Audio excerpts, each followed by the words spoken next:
video kali ini kita akan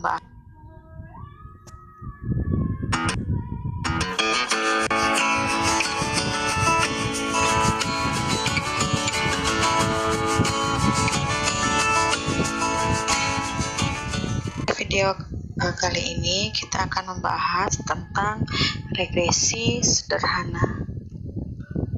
Istilah regresi ini pertama kali diperkenalkan oleh Francis Galton atau Sir Francis Galton itu pada tahun 1886. Di sini Galton itu menemukan adanya kecenderungan bahwa orang tua yang memiliki tubuh tinggi memiliki anak-anak yang tinggi juga, dan orang tua yang pendek memiliki anak-anak yang pendek pula. Namun demikian, Galton mengamati adanya kecenderungan bahwa tinggi anak itu bergerak menuju rata-rata tinggi populasi secara keseluruhan. Jadi dengan kata lain, ketinggian anak yang amat tinggi atau orang tua yang amat pendek cenderung bergerak ke arah rata-rata tinggi populasi. Nah, inilah yang kita sebut dengan hukum Galton. Jadi hukum Galton ini mengenai tentang regresi universal. Jadi hukum regresi universal Galton ini dikonfirmasi oleh Karl Pearson pada tahun 1903. Karl Pearson ini mengumpulkan lebih dari 1.000 catatan tinggi anggota sebuah keluarga, dan ia menemukan bahwa rata-rata tinggi anak-anak dari kelompok orang tua yang tinggi lebih rendah daripada tinggi orang tua mereka, dan rata-rata tinggi anak-anak dari kelompok orang tua yang pendek itu lebih tinggi daripada tinggi orang tua mereka. Jadi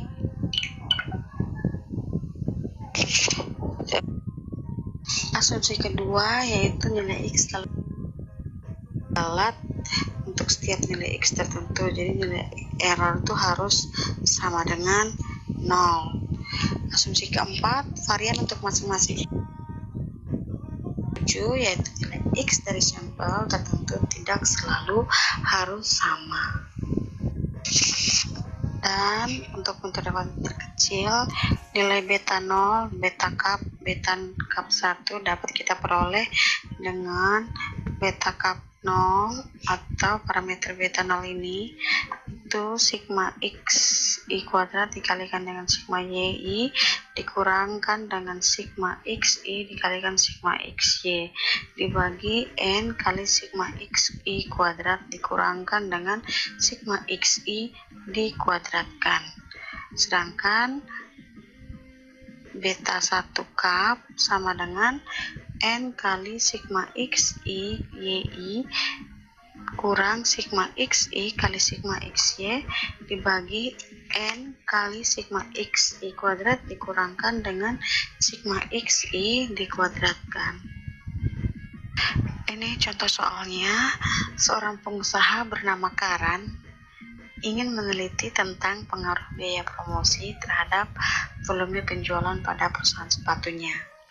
Nah, dari pernyataan tersebut didapat variabel dependennya atau Y adalah volume penjualan dan variabel independennya X adalah biaya promosi. Nah, data-data itu ditabulasikan sebagai berikut ya. Jadi ini ada untuk penjualan, biaya penjual promosi, dan volume penjualannya. Langkah pertama, kita mencari nilai beta 0 cup-nya. Nah, untuk mencari estimasi beta 0 ini, nilainya itu berdasarkan persamaan yang ada, maka yang pertama yang harus kita lakukan adalah mencari nilai sigma X kuadrat. Jadi pertama kita cari X kuadratnya dulu, 12 pangkat 2, 14 pangkat 2, 13 pangkat 2, dan seterusnya. Maka dapat kita peroleh 144, 196, dan sigma dari X kuadrat adalah 1833. Dikalikan dengan sigma Y. Sigma Y berarti volume penjualan.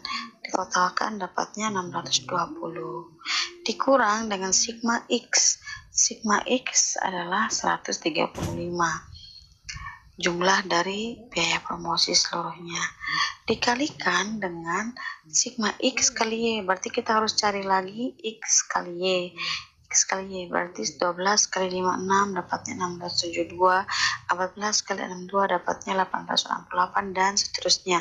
Sehingga sigmanya itu bisa kita peroleh sebanyak 8383 dibagi dengan N. N adalah 10. Total observasi kita ada 10. Berarti N-nya 10 dikalikan dengan sigma X kuadrat. Sigma X kuadrat 1833 dikurang dengan sigma X dikuadratkan. Berarti sigma X-nya adalah 135.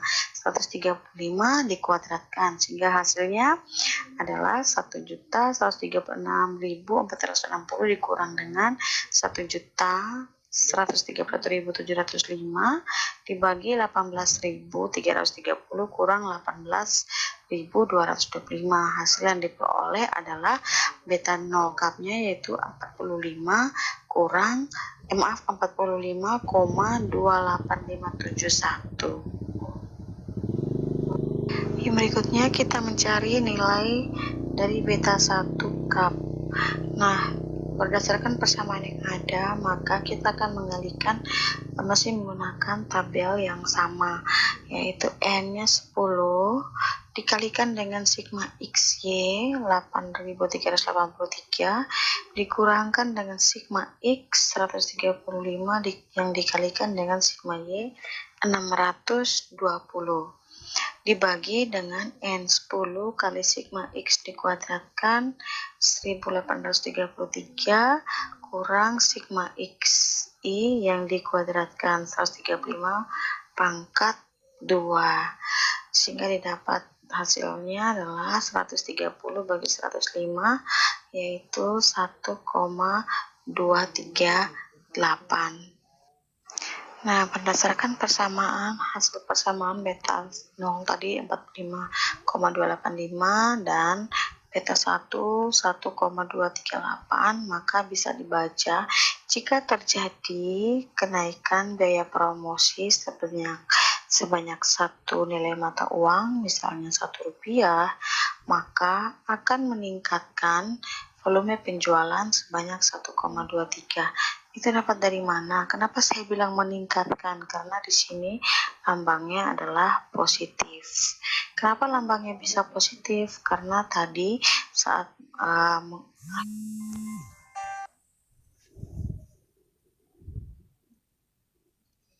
dihitung hasil 1,28 ini nilainya adalah positif. Nah, jika nilainya negatif, maka di sini akan negatif. Apa yang terjadi jika biaya promosi itu meningkat sebesar 20 atau Rp20? Maka perhitungannya adalah seperti ini. Ini YK sama dengan 45,285 untuk persamaan kita tadi di atas tambah 1,238 dikali 20. Kenapa dikali 20? Karena kita mengasumsikan apa yang terjadi dengan volume penjualan jika biaya promosinya sebesar 20. Maka kita peroleh 45 tambah 24,76 sehingga diperoleh 70,045. Jadi kalau seandainya biaya promosi dinaikkan menjadi 20, maka bisa diasumsikan bahwa volume penjualannya itu akan meningkat juga sebanyak 70,045. Oke, sekian video tentang materi regresi sederhana. Bagi teman-teman yang mengerti, paham, silakan tolong dibantu untuk di-subscribe, like, dan boleh di-share ke teman-teman lainnya untuk dipelajari. Jika ada salah-salah perhitungan, silakan komen di bawah untuk menjadi pembelajaran bagi saya dalam pembuatan video berikutnya.